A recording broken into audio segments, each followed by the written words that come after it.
Aujourd'hui, effectivement, en étant entrepreneur, comme effectivement j'explique que l'entreprise n'est pas encore rentable, je fais très attention. Donc c'est vrai que par exemple, je ne voyage pas ou enfin même plutôt plus depuis 3 ans. Chose qui ne me gêne pas en fait. J'ai une amie qui voyage tout le temps et c'est ma meilleure amie. Ça me gêne pas de l'entendre en fait le faire. Pourquoi ? Parce qu'aujourd'hui, ce projet que je vis, cette entreprise que je vis, j'adore en fait. Et je me dis mais c'est pas grave si je fais pas de voyage là maintenant parce que ce que je vis est juste génial. Vous vous apprêtez à écouter un podcast des Déviations. Notre média raconte les histoires de celles et ceux qui ont changé de vie. Pour nous suivre et ne rien manquer de nos actualités, nous vous donnons rendez-vous sur notre site et nos réseaux sociaux. Abonnez-vous à notre chaîne YouTube et suivez nos podcasts sur Acast et autres plateformes de streaming. Tout de suite, un nouveau portrait, une nouvelle histoire, une nouvelle déviation. Bonjour Florence, merci d'avoir accepté l'interview pour les 3 ans après. Donc rappelle-nous un peu le contexte quand tu as témoigné pour les déviations la première fois, où tu en étais dans ta vie et voilà, qu'est-ce que tu faisais il y a 3 ans. Donc on a tourné ensemble la première vidéo, donc c'était en août 2020. J'étais auparavant responsable commercial chez un grand GAFA. Et puis, on va dire quelque part du jour au lendemain, j'ai souhaité en fait me former en sophrologie. Et en final, en allant plus loin qu'une passion, c'est devenu mon métier. Et aujourd'hui, je suis sophrologue. Donc, où en étais-tu donc, c'était en août 2020. Par rapport à la situation sanitaire, qu'est-ce qui se passait à ce moment-là ? Alors, en août 2020, je pense qu'on était tous un peu naïfs. On s'est dit, effectivement, le confinement est passé, l'épidémie, est en train de se tasser. Donc moi, en août 2020, c'est vrai que quand j'ai fait la vidéo, je n'ai pas parlé en fait du Covid. Pour moi, c'était quelque chose qui était derrière, que j'avais réussi en fait à traverser. J'en étais fière. C'est un peu ce que je disais en fait à mes amis. J'ai un peu commencé en tant qu'entrepreneur la face nord de l'Everest, donc j'étais très fière de moi. Sauf que en fait non, je crois que j'avais pas vu tout l'Everest et j'avais pas fait que la face nord parce qu'effectivement, comme on le sait tous, ça a duré bien plus longtemps. Donc juste par rapport à ça, au Covid, comment tu as fait pour traverser tes 3 ans ? On reviendra sur d'autres problèmes après, mais comme tu parles du Covid à ce moment-là, par rapport au Covid, comment tu as fait pour traverser les 3 ans jusqu'à maintenant ? Donc avec le Covid, effectivement, il y a eu plusieurs vagues de confinement et autres. Donc c'est vrai que je les ai pris une par une et en trouvant en fait des solutions pour pouvoir préserver en fait mon lieu. Donc c'était au-delà de la communication parce que j'avais ouvert en fait l'espace 5 mois avant le Covid. Donc c'est vrai qu'on le sait quand on démarre en fait une entreprise, la communication est clé. Qui plus est pendant le Covid, mais du coup est beaucoup plus compliqué. Donc j'ai vraiment favorisé la partie communication, mais aussi donc la partie financière par rapport au lieu, où là j'ai eu les aides de l'État, j'ai pu avoir aussi des aides par rapport à mon propriétaire, donc qui a fait des efforts. J'ai pu effectivement, donc j'ai mis aussi un peu de mon argent en fait sur le loyer. Donc l'idée pour moi, c'est qu'il était en aucun cas question que le Covid en fait m'arrête. J'étais persuadée de pouvoir effectivement traverser toute cette période-là, donc j'ai jamais lâché et j'ai toujours trouvé en fait des solutions. Et la dernière qui m'a beaucoup aidée, c'était les privatisations que j'avais démarré déjà dès le départ en fait de l'entreprise. Donc privatisation pour des tournages ou pour des entreprises. Et ça, on avait le droit, une grande partie en fait entre, on va dire 2 épisodes de Covid ou de confinement, où je pouvais le faire. Donc ça m'a aussi beaucoup aidé. Concrètement, en quoi ça a changé, soit ta manière de travailler ou l'impact que ça a eu concrètement sur ton lieu, cette crise sanitaire? En fait, pour moi, ce qui était primordial quand j'ai démarré en fait ce projet, cette entreprise, c'était d'avoir un lieu. Pour moi, c'était fondamental pour permettre en fait aux gens de se retrouver et de partager. Alors bien sûr, on peut le faire effectivement en visio, mais je pense que tout le monde s'en rend bien compte. Le physique, le face-à-face est quand même plus agréable. Donc c'est vrai que quand le Covid est arrivé, une des solutions que j'ai trouvées d'un point de vue business, c'est de pouvoir faire mes séances en fait en visio. Donc j'ai pu continuer cette activité-là, mais effectivement ça a beaucoup pénalisé quand même mon activité parce que des privatisations, je pouvais pas en faire tout le temps. Des séances, effectivement, il y a des personnes qui étaient intéressées, mais d'autres qui savaient pas comment en faire. Et la communication là-dedans était compliquée. Donc c'est vrai que ça a énormément freiné mon activité, alors que les premiers mois, je l'ai vu décoller, et même le mois juste avant en fait le Covid, j'arrivais en fait à couvrir mes charges. Donc ce qui n'était pas le cas en fait après. Donc mais quelque part c'était positif parce que je me disais c'est possible en fait. Donc en gros lâche pas. Parce que tu as vu qu'effectivement, au bout de 5 mois d'activité, tu arrives à couvrir tes charges, donc lâche pas. Donc c'est ça qui m'a tenu vague après vague. C'est clair que j'en avais un petit peu marre effectivement de voir toutes ces vagues un peu comme tout le monde, mais j'ai jamais lâché parce que je savais que j'arriverais à sortir en fait de tout ça. Donc là, on va rester vraiment sur le tournage qui s'est passé il y a 3 ans. Quel regard tu as sur la personne que tu étais aujourd'hui, que tu étais lors du tournage il y a 3 ans? En fait, il y a 3 ans, j'étais vraiment sûre en fait de mon projet. Je savais exactement en fait ce que je voulais faire. Après, c'est toujours effectivement intéressant de se dire est-ce que j'étais pas naïve ou que je me cachais pas en fait la face, et en fait pas du tout. Quand je vois la personne il y a 3 ans, elle savait très bien en fait ce qu'elle voulait faire et ça n'a pas changé en fait pour moi. Je suis toujours dans cette mouvance-là. Et la chose qui a juste changé, c'est que je suis dans l'accueil en fait d'autres choses que je n'avais pas en fait en vue en fait au départ. Typiquement, un bel exemple, c'est quand il y a eu en fait le premier confinement, j'ai fait des séances en visio et j'ai voulu tester en fait de partager des concepts psy en fait assez basiques que j'ai pu moi appréhender justement pendant on va dire tout mon développement en fait personnel. Et j'ai testé, donc j'avais quelques cobayes entre guillemets qui étaient toujours prêtes en fait à tester mes séances. Et c'est de là où je me suis rendu compte que je pouvais effectivement mettre ça dans mes activités. Donc à la fois j'ai des séances de sophrologie, donc ça de par en fait ma formation, mais aussi des séances en fait de coaching que j'ai appelé coaching positif. Par rapport à la fille que tu étais il y a 3 ans et ce que tu pensais, est-ce que tu as eu des illusions?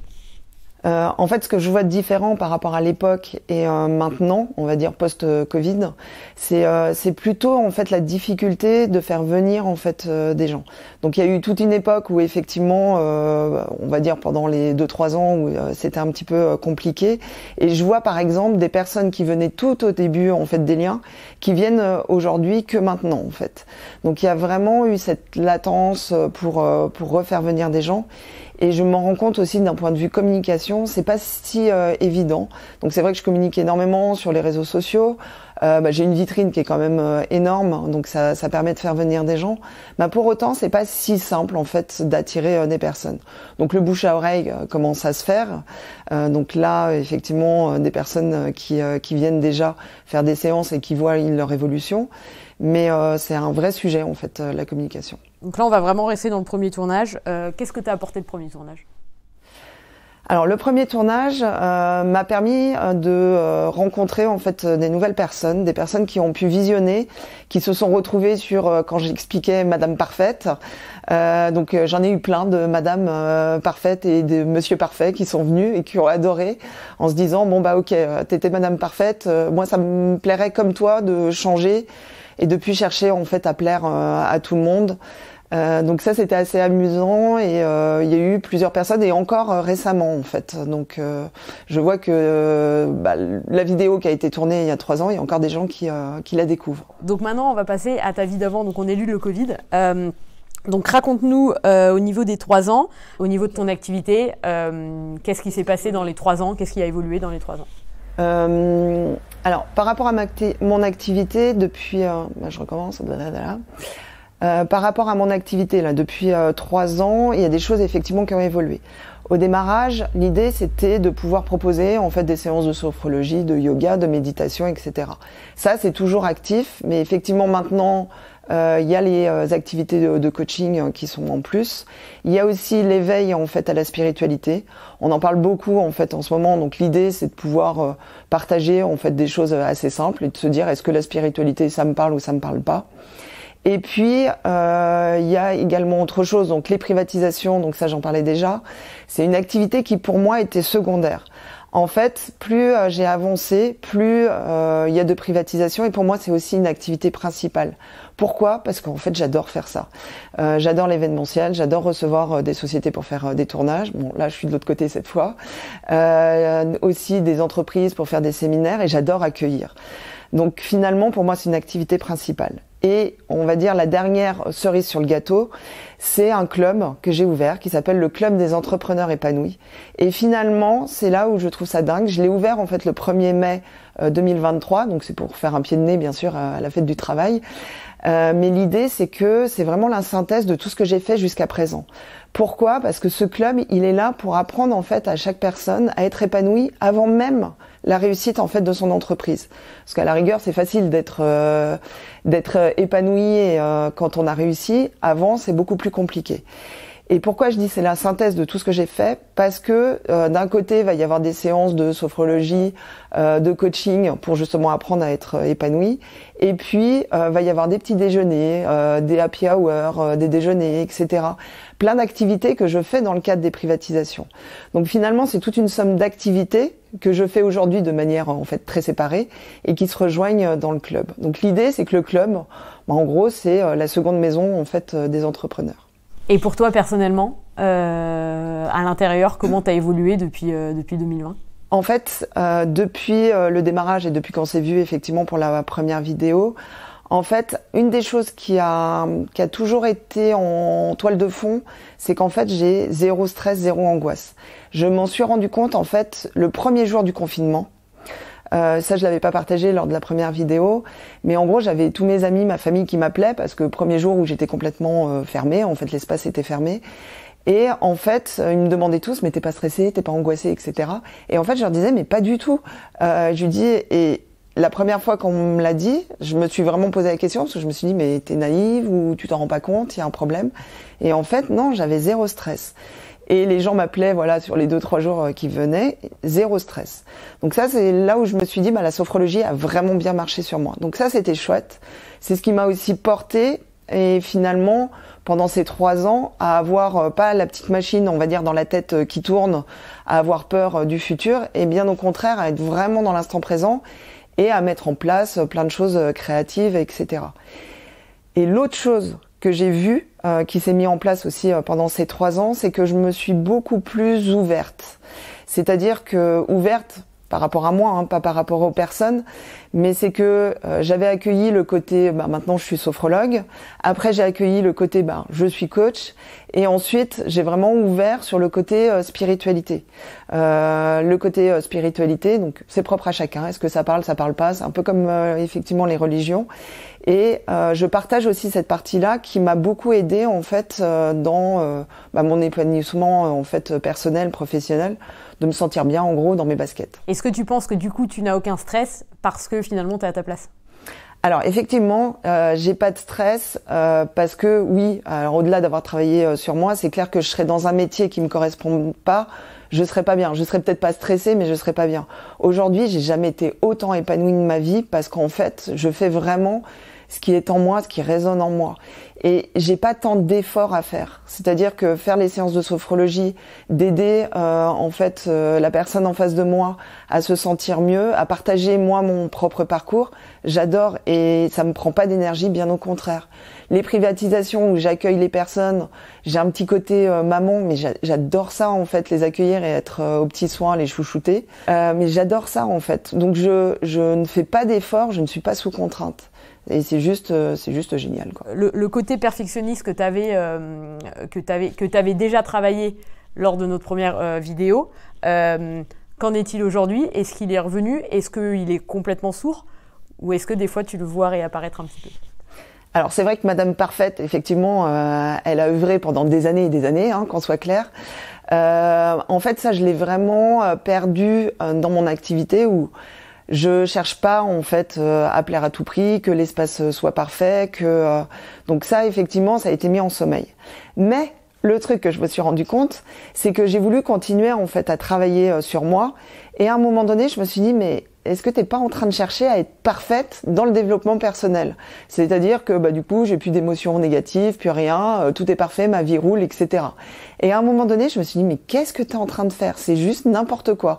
T'es en train de passer d'un extrême Madame Parfaite avant à Madame Parfaite en développement personnel. Donc je m'en suis rendu compte, ça m'a fait plutôt sourire. Et effectivement, maintenant, c'est ce que j'affiche aussi dans mes séances, c'est de dire, j'ai le droit aussi d'être imparfaite. Donc je peux avoir une pensée, effectivement, je peux avoir des colères, etc. Et ça fait partie de ce qu'on est. On est humain, donc on est imparfait, même quand on travaille en fait sur soi. Et au contraire, parce que sinon ça nous met une pression en fait de dingue. Et qui plus est, si je me dis, voilà, moi je suis sophrologue, je me dois d'être parfaite, non. Justement, je me dois d'être imparfaite et de le partager. Côté salarial versus entrepreneur, avant tu étais salarié, quand on est venu faire la vidéo, tu étais déjà entrepreneur mais c'était récent. Ton regard par rapport à cette différence de statut dans tous les aspects, qu'est-ce que tu peux dire sur cette différence? La différence entre salarié et entrepreneur, c'est vrai qu'elle est importante. Aujourd'hui, être entrepreneur, en fait, c'est là où c'est marrant, c'est que je me dis, ça me correspond totalement. Alors qu'il y a des années, je disais, jamais au grand jamais, je serai entrepreneur. Donc c'est assez drôle de voir comment on peut évoluer. Moi, ce qui me plaît surtout, c'est effectivement la liberté.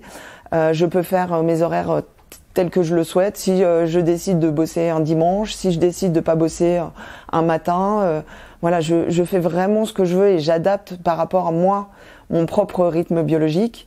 Il est vrai, et les gens qui me suivent ici le savent, je suis pas du matin, donc j'ai très peu de séances le matin. Par contre, le soir, j'adore. J'ai des séances, à 19h et celle-là, elle me booste vraiment.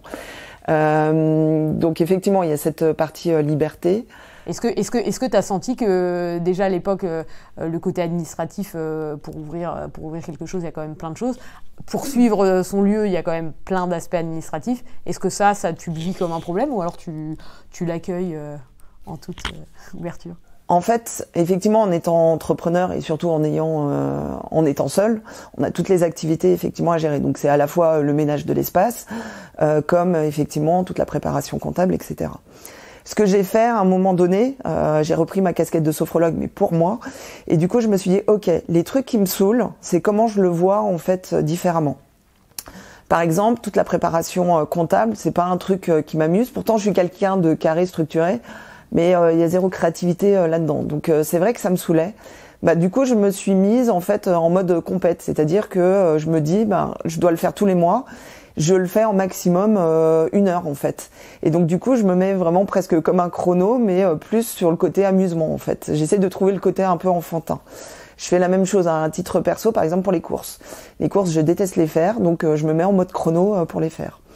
Donc c'est toujours trouver, quand il y a des choses qui nous plaisent pas en fait, et c'est à chaque fois ce que j'essaye de faire, c'est de me dire comment je peux le tourner pour que du coup ça m'amuse. On va revenir sur le côté argent. Avant, tu avais un salaire qui tombait tous les mois.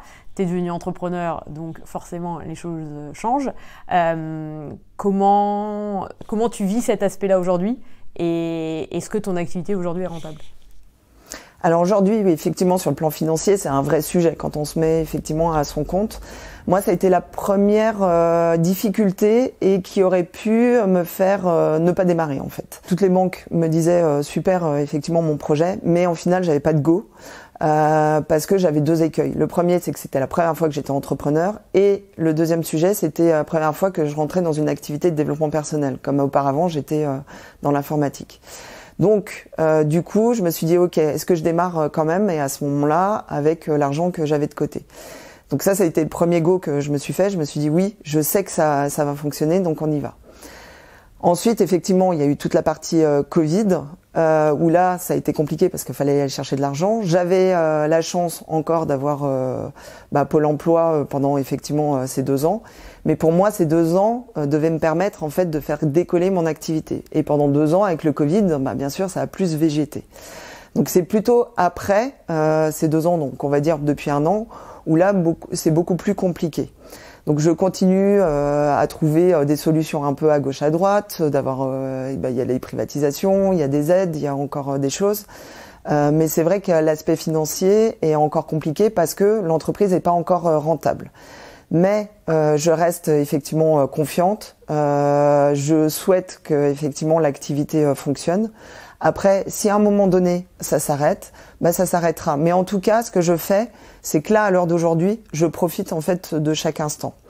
Donc ça monte progressivement, etc. Est-ce que je vais y arriver à un moment donné? Ben c'est peut-être l'épisode dans 3 ans qui nous le dira. Et toi, personnellement, du coup, cette diminution au niveau du salaire et des rentrées d'argent, comment ça se concrétise concrètement pour toi, personnellement? Alors c'est vrai que j'ai eu la chance pendant toute la première partie de ma vie, à la fois mon enfance et puis jusqu'à ce que je sois salariée, de pouvoir vivre très confortablement. Donc j'avais l'habitude effectivement de pouvoir acheter tout ce que je pouvais et je m'en rendais bien compte. Aujourd'hui, effectivement, en étant entrepreneur, comme effectivement j'explique que l'entreprise n'est pas encore rentable, je fais très attention. Donc c'est vrai que par exemple, je ne voyage pas ou enfin même plutôt plus depuis 3 ans. Chose qui ne me gêne pas en fait. J'ai une amie qui voyage tout le temps et c'est ma meilleure amie. Ça me gêne pas de l'entendre en fait le faire. Pourquoi? Parce qu'aujourd'hui, ce projet que je vis, cette entreprise que je vis, j'adore en fait. Et je me dis mais c'est pas grave si je fais pas de voyage là maintenant parce que ce que je vis est juste génial. La deuxième chose aussi qui est intéressante et que j'avais pas vu venir, c'est effectivement l'impact par rapport à mes enfants. C'est-à-dire que oui, dans un sens, ça m'ennuie parce que je peux pas leur faire certains cadeaux, etc. Mais de l'autre côté, je pense que c'est bien de voir en fait que l'argent tombe pas tout seul. Jusqu'à présent, c'est ce qu'ils ont vécu en fait en grandissant. Là, se rendre plus compte de la valeur de l'argent et de la nécessité, de bosser. Et puis, à des moments, pourquoi pas lancer son projet. Je vois mon fils qui a envie de devenir entrepreneur. Donc, il voit bien en fait ce qui se passe pour moi. Et il faut bien se le dire. Effectivement, le démarrage, c'est pas ce qui est le plus évident et c'est pas tout de suite en fait que ça fonctionne. Et c'est pour ça que c'est important de bien le vivre en se disant ok, sur certaines parties, c'est pas encore là et ça peut ne pas être que le plan financier. Là, pour moi, c'est surtout effectivement le plan financier. Mais pour autant, vivant notre projet, en gros, on n'a qu'une vie, quoi. Combien de temps tu penses que tu peux durer est-ce que là, tu te mets une limite de temps? Ou, Inch'Allah, tu verras comment ça se passe? La limite de temps, je me l'étais mise en fait il y a un an. Et finalement, voilà, en disant, dans 6 mois, si je suis pas au rendez-vous, à ce moment-là, faisons en sorte que j'arrête l'activité ou que j'arrête juste l'espace. Et je me suis rendu compte après que c'était pas la bonne approche parce que à se mettre une limite de temps, ça met une certaine pression et on est moins dans l'instant présent. Donc du coup, ça j'ai arrêté. Je me suis dit, on verra effectivement comment ça se passe. J'ai des échanges en fait réguliers et tous les mois en fait avec mon propriétaire pour suivre en fait l'évolution. Donc aujourd'hui, j'avance vraiment, mais c'est vraiment au jour le jour en me disant, profite de chaque instant. Vois chaque mois effectivement comment ça évolue et puis on verra en fait. Donc c'est vraiment maximiser en fait le fait de profiter voilà du jour quoi. Ah, t'as vraiment gagné en sérénité parce que quelqu'un de normal moi j'ai interviewé pas mal d'entrepreneurs, ils sont complètement stressés par rapport au fait c'est une partie de stress que finalement toi tu n'as pas du tout alors que tu es dans une situation beaucoup plus inconfortable que quand tu étais salarié. C'est clair. Effectivement, c'est ce que je disais, j'ai pas de stress et j'ai vraiment gagné en sérénité, mais heureusement parce que je pense que j'aurais arrêté, mais il y a bien longtemps en fait. Si j'avais pas fait tout ce travail sur moi, j'aurais arrêté il y a bien longtemps et aujourd'hui je me dis, j'ai une vraie chance d'être là. Ce lieu, il est incroyable. J'adore tout ce que je fais. Donc je veux en profiter jusqu'au dernier jour. C'est un peu comme le pot de confiture, à le finir jusqu'au bout quoi. Et c'est vraiment ça en fait. Et après je me dis mais je sais que je rebondirai. Si j'ai réussi à faire un projet comme ça, il n'y a pas de raison en fait. Alors est-ce que c'est revenir commercial en informatique? Est-ce que c'est autre chose? Continuer mon activité de sophrologue mais à ce moment-là sans espace? Peut-être, peu importe et on verra en fait au moment où ça arrivera quoi. Au niveau de dans la première vidéo, tu avais déjà travaillé sur toi, mais tu disais que le principal point d'alerte quand tu étais commercial, c'est que tu n'avais plus envie de voir les gens, alors que toi, justement, tu aimes beaucoup partager. Aujourd'hui, ton activité te permet de voir beaucoup de gens. Quelle est ton approche par rapport à, justement, voir beaucoup de gens, par rapport au fait que quand tu étais commercial, ça commençait à te gonfler sérieusement? Il est vrai que lors de la première vidéo, je disais que j'aimais moins rencontrer les clients, mais c'était pas tant eux que je n'aimais pas ou je n'avais pas envie de voir, c'était plus par rapport à mon activité. Donc aujourd'hui, c'est vrai que par rapport à ce que je fais et qui résonne vraiment en moi de faire cet accompagnement en fait des personnes, j'adore les accueillir. Et j'adore aussi les revoir. Et ce qui me plaît encore plus, c'est de voir l'évolution en fait des personnes au fur et à mesure. La manière dont je conduis, et c'est surtout des séances collectives, à chaque fois je demande en fait aux personnes, quand elles démarrent en fait la séance, c'est soit de partager une problématique ou une évolution positive. Chacun choisit en fait ce qu'il veut présenter et j'adore les écouter et de voir bah oui tiens je commence à être plus à l'aise dans telle chose ou tiens les relations ça m'impacte moins quand on me critique, etc. Et donc je trouve ça super beau de les voir s'épanouir en fait de semaine en semaine. Est-ce que c'est parce que tu t'identifies un peu à eux et que c'est le chemin que tu as fait pour en arriver jusqu'ici? C'est pas tant l'identification, c'est que très clairement, j'aime les gens. La phrase peut sembler bateau, mais j'adore en fait voir des gens se sentir bien dans leur basket. C'est vrai que dans mes séances, ma manière de fonctionner, et que ce soit les séances collectives ou les séances individuelles, je partage à chaque fois en fait des bouts de ma vie. Et c'est vrai que je me rends compte que les personnes en fait s'identifient sur certains sujets, typiquement Madame Parfaite, donc ça c'est ce qu'on avait vu ensemble lors de la première vidéo, mais il y a plein d'autres aspects. Et donc je me cache pas, et bien au contraire, parce que typiquement voilà il y a des personnes qui vont dire je suis hyper perfectionniste ou je suis dans le contrôle à mort ou des choses comme ça, et de leur dire mais vous inquiétez pas, en fait moi j'ai vu effectivement tout ce que j'avais à travailler et c'est possible et je suis pas une superwoman, je suis quelqu'un de lambda, donc tout est possible pour tout le monde en fait. Après bien sûr, faut prendre le sujet, faut venir, faut travailler sur soi, mais pour leur donner envie aussi de travailler sur eux, l'idée c'est qu'à chaque fois quand on passe un moment, on passe vraiment un moment sympa. Je vais m'amuser avec eux.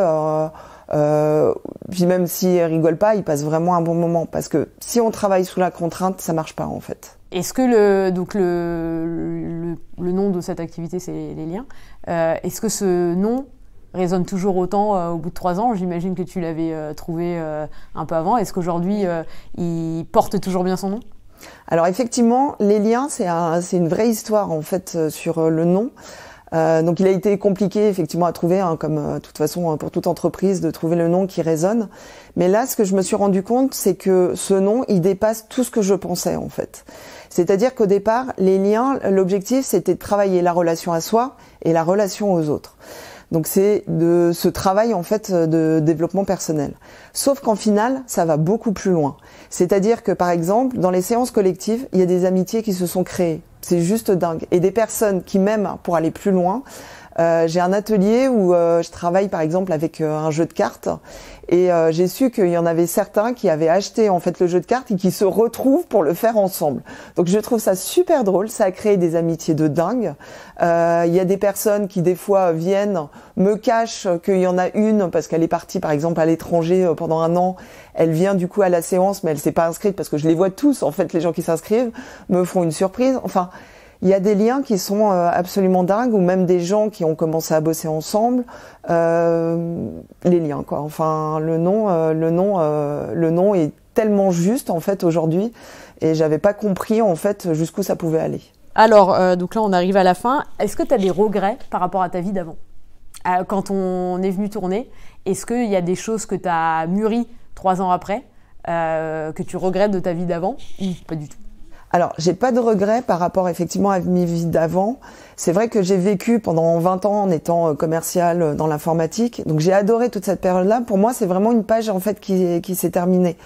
Je me vois difficilement effectivement revenir dans cette activité. Après, si voilà le futur m'amène à le faire, peut-être que je le ferai, mais j'ai quand même des doutes.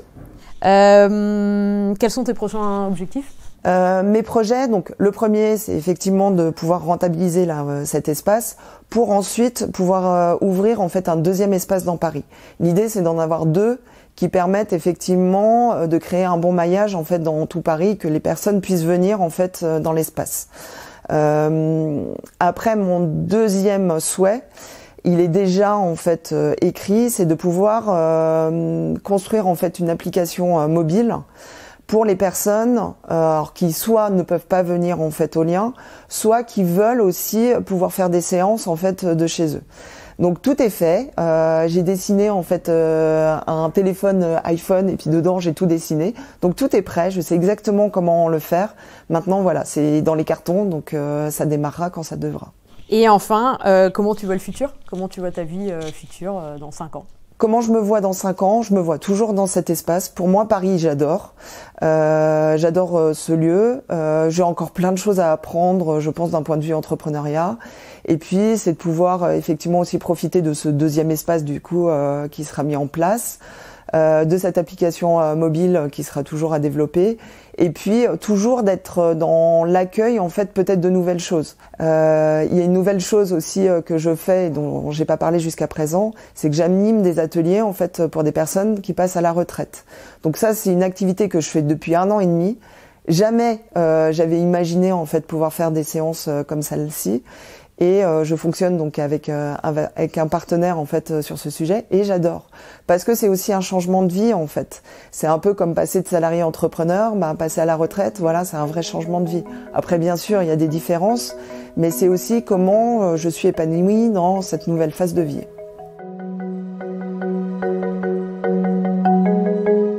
Vous venez d'écouter un podcast réalisé par Myriam Amossé et Chloé Robert. N'hésitez pas à commenter, nous écrire et partager si ce podcast vous a plu.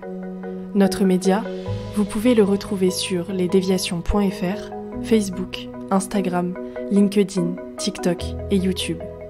Nous n'avons qu'une vocation, raconter les histoires des personnes ayant changé de vie. Alors à très vite pour un nouvel épisode.